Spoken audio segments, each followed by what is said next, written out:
Namaste, Dr. Sharma. Namaste, Vanessa. Last time we were talking about idolatry.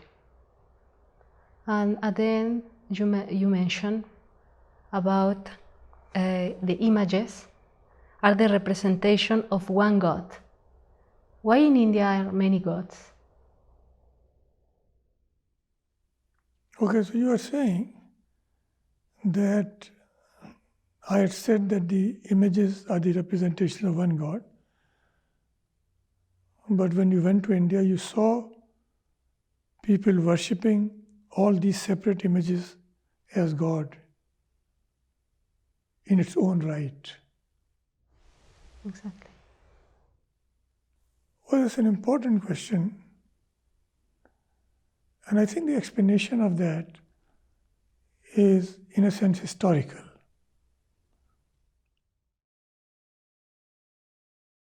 This also provides us an occasion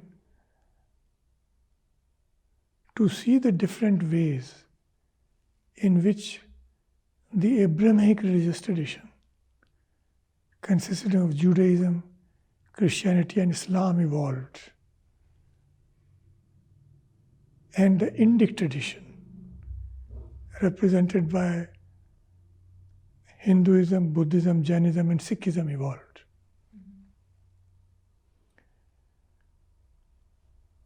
When the Jewish tribes came into the Promised Land, Canaan, they found people who were following different rituals and rites. They were worshipping different gods. And the same thing happened when the Vedic Aryans started spreading to the rest of India.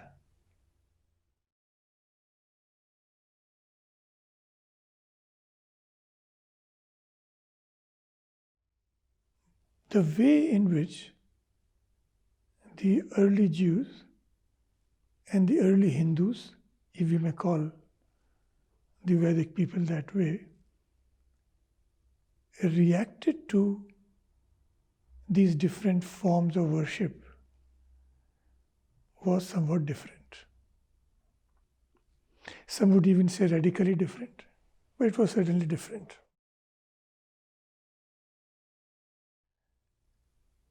The Jewish position which emerged in this context was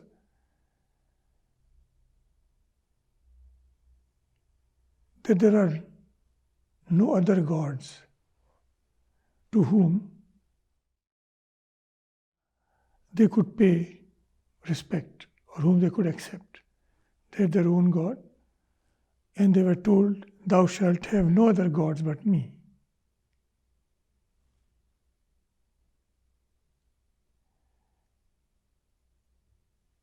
In India, the attitude towards these other forms of worship and other deities is represented by a saying from the Rig Veda, which says, "The reality is one." The sages describe it variously,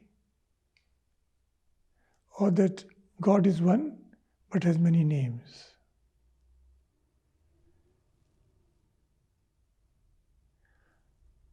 So you can see that in the former case, the case of the people we are now calling Jews,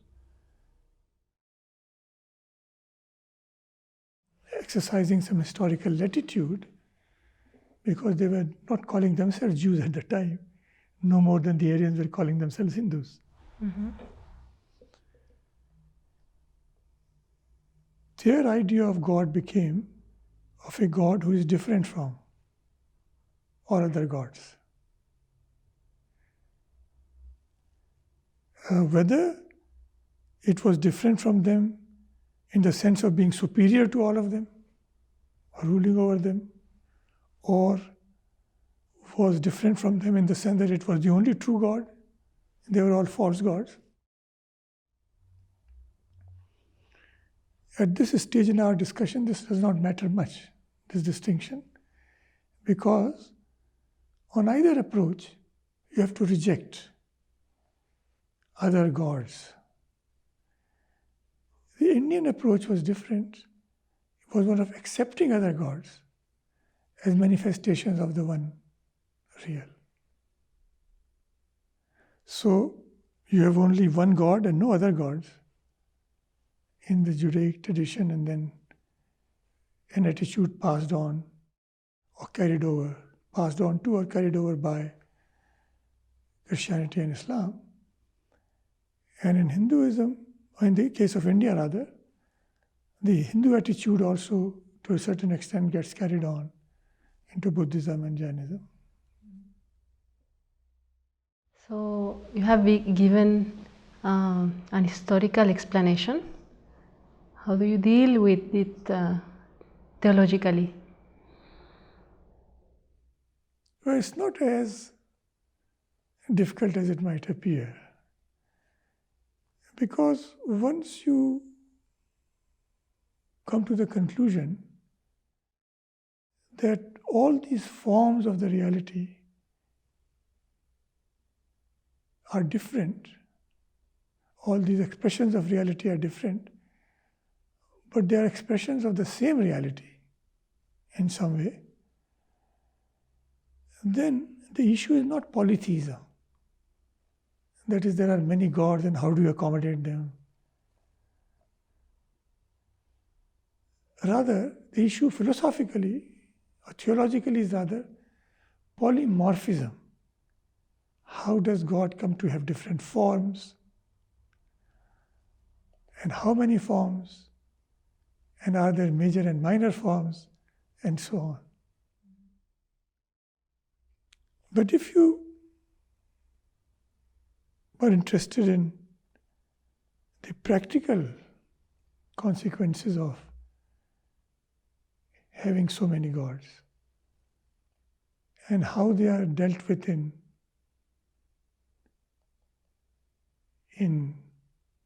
Hinduism, then a concept in Hinduism is very helpful in our effort to understand what is going on. That concept is that of an Ishta Devata. Devata is standing for a deity, sometimes also translated as God, with a small g. And Isht means chosen. So it is accepted in the tradition that choosing any of the many gods of Hinduism, any one or even more than one, any of the many gods of Hinduism is the birthright of every Hindu.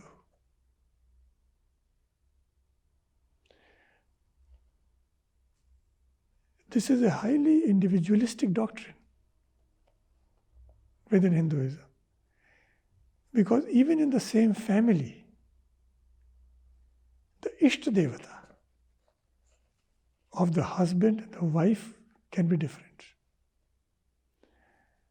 Of that of the children can be different from that of the parents. And that of the children can also vary among them. So this is how practically the idea of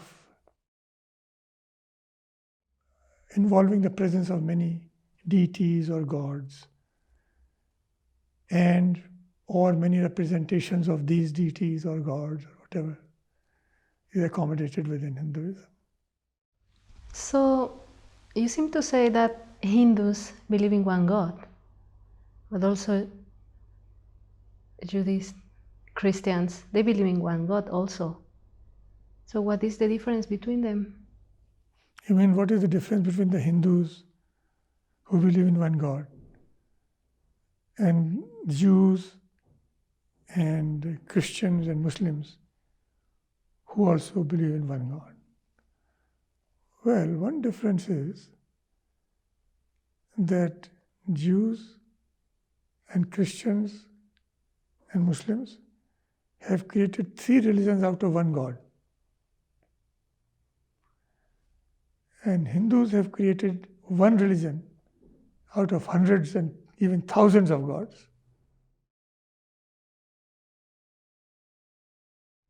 But to answer your question more seriously, we have to go back to the original historical situation we were talking about. When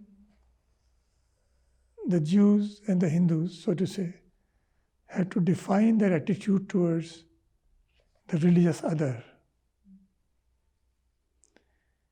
And if you look at it carefully, you will find that although it is true that the Abrahamic traditions are monotheistic, and so is Hinduism, Hindu monotheism involves the affirmation of all gods with a small g in God with a capital G. So Hinduism involves the affirmation of all gods in God, while Abrahamic monotheism involves the denial of all gods with a small g in God with a capital G.